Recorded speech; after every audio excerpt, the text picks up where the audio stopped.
session. Hello everybody, it's Loomer again. I'm bringing you another multiplayer match from my time at E3. So this is the first of 3 matches that I recorded with the Purist Wanted mode. So you might recall from my last video on the Frantic mode that Ubisoft was showcasing 3 different modes that they created using the Game Lab during E3. So there's this Purist Wanted mode, there's the Pistolier mode, and the Frantic mode. So you can see from pulling up the Game Lab stats here, you can see how it's kind of set up. Basically, no duplicates, no abilities, no perks, and most of the bonuses have been removed. You can still get focus and stuff, but other than that, all the standard ones like Revenge, First Blood, Variety are all not present in this mode. Now, I'm playing as the Puppeteer, who is a very cool character, definitely one of my favorites. Kind of a cross between like Harley Quinn from Batman and like maybe the Heliquin and a pirate, I would say. Like if you cross all 3 of those together, you probably get the Puppeteer. These matches I'm playing are against, the main thing you need to know is that it's me, Rain and Stormwake, and then a whole bunch of like other like European YouTubers, some of which I know, like Hannah from Yogscast is playing in these matches as well, but like basically all you need to know is it's 2 people who know what they're doing and then 4 people who don't really. It'll become pretty apparent when you watch all these matches that it's usually just me and Raynon trying to fight it out for first place. One of the more interesting things here, if you haven't noticed, is that the approach meter here starts out completely filled up at Incognito, although they might not be calling it Incognito anymore. So basically this is one of the things you can modify using the Game Lab, and it pretty much puts it, it's pretty much a Brotherhood style meter. It's not exactly the same, namely because like in Brotherhood, once you dropped below Incognito you could never get it back, whereas with this meter you can fill it all the way back up and you can still get the 450 points. So it's not really, you know, initially I kind of tweeted about the meter changes and it was like, oh, you can choose between Brotherhood and Revelation style meter. That's not exactly how it works. It's really just you determine where it starts. You can also see how the multipliers work here. That was a hidden kill, so it doubles my 450 points to 900. So I'd mentioned this in another, in the Frantic mode, but you couldn't really see it because they didn't put in any of those multipliers for Frantic mode, but you can see it here now. Basically how it works, as I mentioned in the other video, is that the different types of kills, like acrobatic, hidden, and grab kill, instead of being flat point bonuses, will now multiply kind of your base action.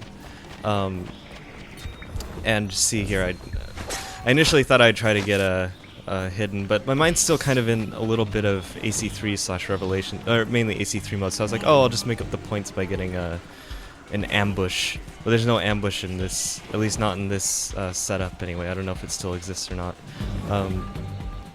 And so I really should have stayed in that hidden group, because getting a hidden Incognito in this mode is worth 900 points, which is kind of ridiculous. It's so, you have a huge incentive to go for hidden kills here. And so basically those multipliers, like the hidden bonus, will multiply your base kill, and then anything else you get kind of adds on top of it. So if I got a hidden focused kill, it would basically be, you know, it would double it to 900 points, and then it would add on the 150. It doesn't double your entire score, which would just be even more ridiculous. Anyway, so this is, I forget the name. I think this is the Cutthroat that keeps killing me. This is Raynon, actually. I do remember in this match Raynon getting me as a contract a lot, mainly because I took a nice early lead with the, you might remember that initial 900 point hidden kill I got, helps a lot in cases like this. And so Raynon gets to kill me a lot during the rest of the match, which kind of cuts both ways, right? Because on one hand, I'm probably not giving him as many points as a lot of the other targets, but at the same time, it also means he's taking me out a lot and kind of hindering my score, so that's kind of interesting. I think right here I go for a grab kill, and you can see that the grab kill is a ×3. Yes, so definitely one of the best kind of kills that you can do still. So even though it was a 250 points, it gets multiplied up to 750.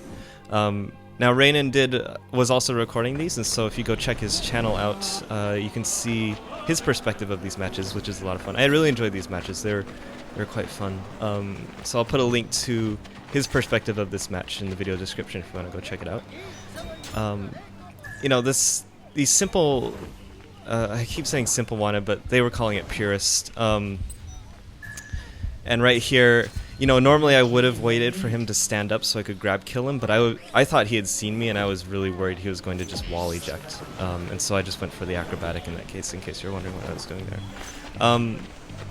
You know, between the 3 modes, there was this Purist Wanted one, there's the Frantic one that I showed off, there's the Pistolier mode, which I don't have a video of, but it's really funny. If you go to the Game Informer YouTube channel, there was one point on the show floor where I was, where I took the place of one of the devs. So what they had on the E3 show floor was like, you could play the multiplayer, and if you beat the dev, who rotated between like a few of the NC people that were there, if you beat them, you could get a T-shirt.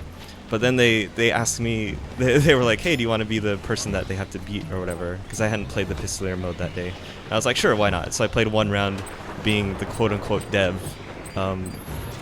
And I had no idea about this, but Game Informer was actually like recording like all of that. So if you go to the Game Informer YouTube channel, you can find a full match of me playing the Pistolier mode if you want to check that out. Anyway, so going after Raiden here, this is kind of a situation, it's kind of, if you played Simple Deathmatch, you'll kind of recognize it, but it's, sometimes you'll get in these situations where your target sees you, you see your target, and then at that point it's like you really just need to get the kill and not waste any more time, because it's like, you know, you're pretty much guaranteed to get the kill, but they also, oh, that was a very nice kill by whoever that was. That character is called the Dandy, I believe, and I just think it's kind of funny that that's an actual persona name. Yeah, but once your target sees you, you see your target, it's like you pretty much just need to get the kill over with, even if it's just 100 points, so you don't waste time, because either, you know, they're just going to lead you around the map, or you're just going to, it's just going to, you're not going to get a very good kill, but there's not much you can do at that point. And you can at least guarantee the kill, because it's Purist, they don't have abilities, they're not going to stun you probably.